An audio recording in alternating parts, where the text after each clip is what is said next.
What's up, guys?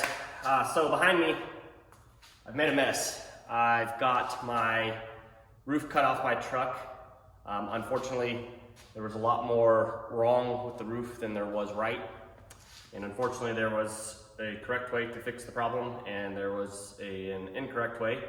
The previous owner of this cab had sold it to me as a 100% ready to paint cab. He told me all the body work was good on it. There was no real rust on it. Turns out he had been doing body work, just kind of the wrong way. It did look pretty decent, I will give him that. It had a little bit of primer on it and everything was covered up well, but he made a mess of things, and I'm about to show you what I've had to do to fix this.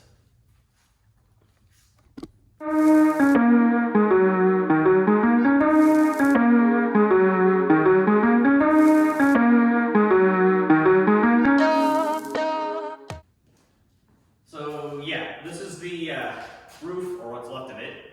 I had to cut off all these pieces off the spare roof that I had off my old cab to slice onto this one. So what I've got here is obviously the remnants, and what I can do is I can dump all that off.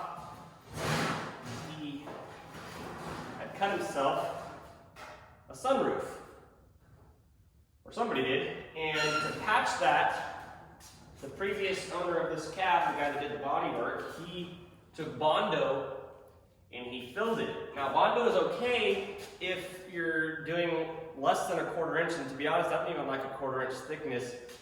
This guy, I kid you not, had over an inch of Bondo there. So there was an inch thick layer of Bondo on this roof. Unfortunately, I didn't figure that out until I had it sandblasted. I took this cab to get sandblasted because I didn't like the primer that was on it. There's still a little bit of surface rust that I had to get done or taken care of. So, anyways.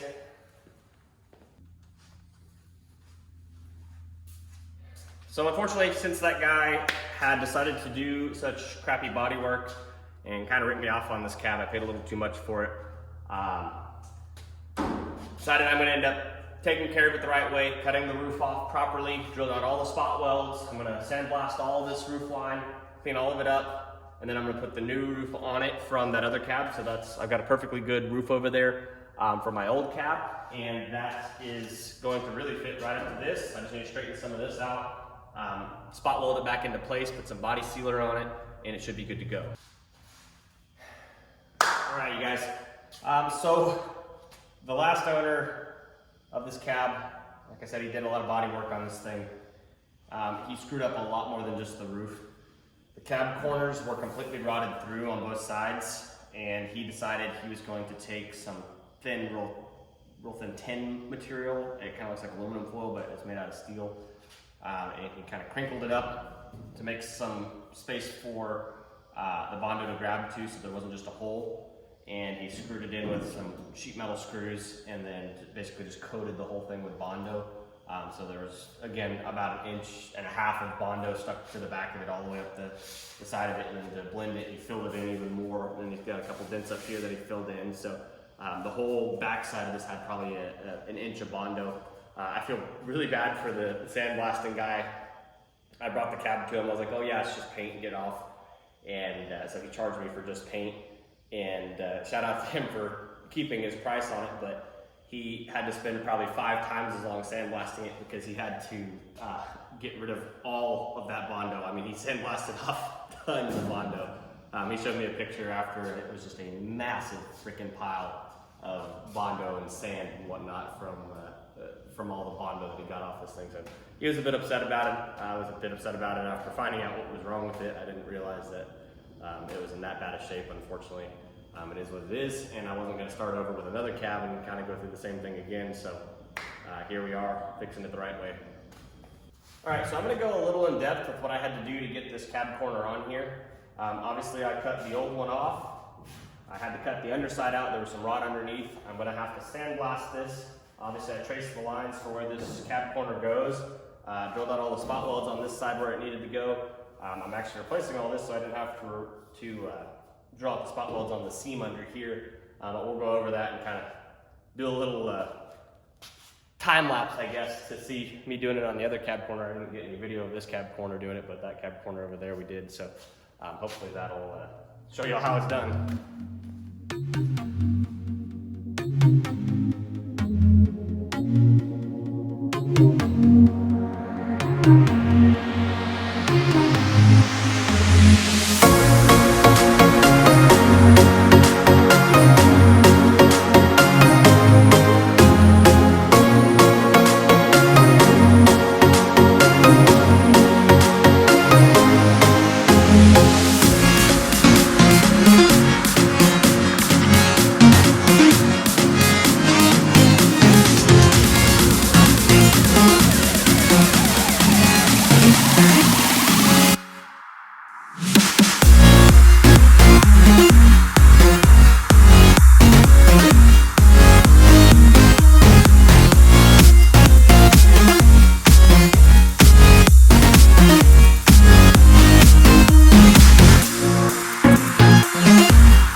So I'm gonna do this up close.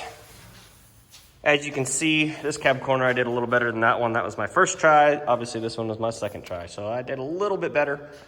Anyways, as you can see, when you get it pulled tight, it's not quite flush because I need my little grippers that basically screw through. But anyways, you can see there's pretty much no seam. And actually, whenever you get it lined up a little better, I don't have it lined up all the way, it'll have almost no seam. You can fill it with a weld and then grind it smooth. And then there should be very minimal body work to fill that. I had to peel back up here to get this to line up in here. So I'm gonna have to pinch that back down and weld it back in. I'm gonna have to weld all the spot welds along this seam, and then you don't spot weld on this side, but anyways, gonna do that seam. Then I gotta fill all this with a body sealer so that no water can come inside of it and make a mess of things. Yeah, another thing, this guy screwed up gas cap. It looks like he held it on with boogers, so yeah, I gotta make a patch for that. I've got a little piece that I started. I'm not a metal worker. I don't have the tools to do metal shaping, so I've been doing this with a hammer and some little pieces, but this is what I got so far. I got that lined up like that, and it should make a nice little shoulder like the other side, but it's got a long way to go. And I might actually go over and see my friends at Muscle Rod Shop, see if they can make me a piece that'll fit that. I don't know yet. I'm gonna keep playing with it, maybe buy some English wheels or something just for that one little piece. So the roof, We'll see it up close. As you can tell, there's a lot of surface rust. Nothing that really rots all the way through, so this will be pretty solid to start with. I'm going to have to sandblast this, of course, and then finish grinding the little bits of spot welds and smoothing this out a bit before I put the roof on. When I was taking the spot welds off, some of the spots I kind of screwed up on and cut into it, so I got to patch some of that. Got to straighten all this back out because it's a little bit crinkled from me pulling stuff off of it. I did my best to not ruin it, but sometimes things happen. Like right here, I got a little too frisky with the grinder, which is why I decided I should sandblast this instead of grind the rust off. So anyways, on to the next step.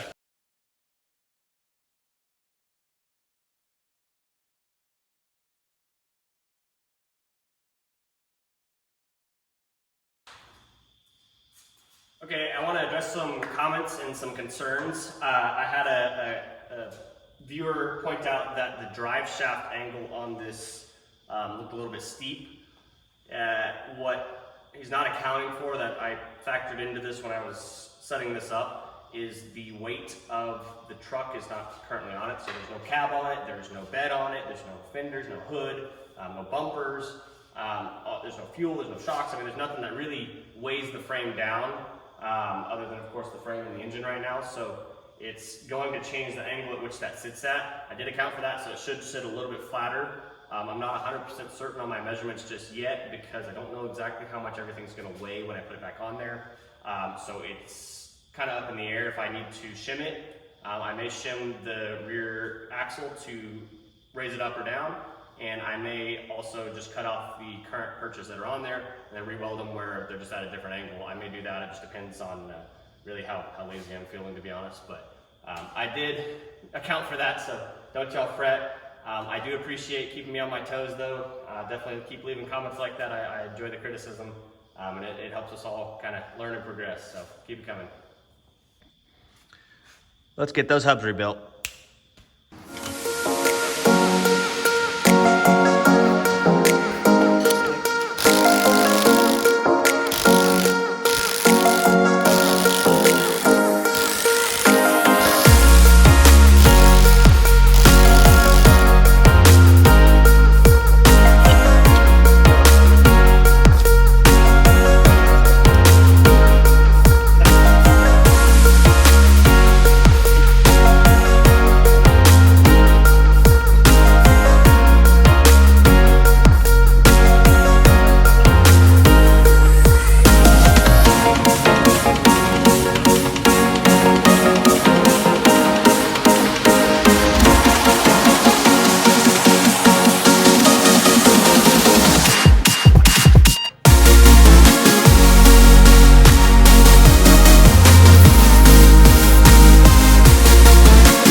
rubber grommets out.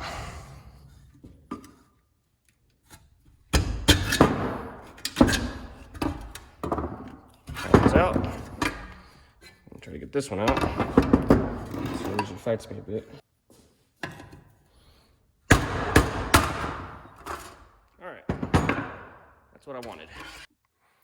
Okay, I got this wire brushed as best I can. I didn't really get the rust off, but I got the grease off. Brake cleaned the crap out of it. And now what I'm gonna do is paint it with some POR 15 top coat. I'm not going to do the acid treatment because it's already got rust on it, which is mostly what the acid treatment kind of does. It kind of etches it to make it stick to rust. And also all of this is going to be completely covered under multiple parts, so it really doesn't matter. So I'm gonna see much elements anyways, so really don't care about the finish that much.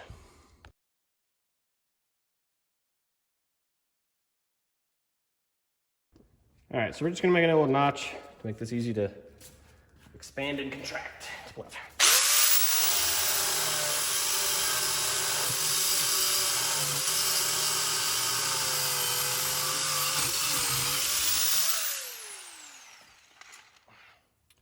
Always touch the spot you cut after you cut through it, because you know it's not gonna be hot.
This sucker between here. Doing voodoo magic.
I've got the wheel bearings and the hubs rebuilt on this. I've got the brakes done. I've got new brake lines on it. I've custom fabbed the stainless steel brake lines I needed for this to run our Hydro Boost brake system. And then I've got a fuel tank put in now. I've got a 15-gallon fuel tank. I do need to make the proper tank straps for it. I've got a couple of these little sticks of steel that I bought from Summit, and you just kind of bend them yourself to fit. I've played with about 100 different ideas to try to make it work. I've got 3 of them on there right now. I've got this one, and I've got more strap here to try it again.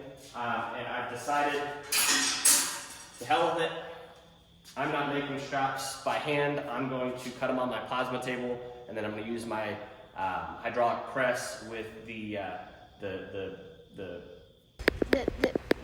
I'm going to use our shop press to press the shape that I need for it after I've already cut it. I'm going to have drawings that are going to have the proper bend lines and everything where it needs to be bent.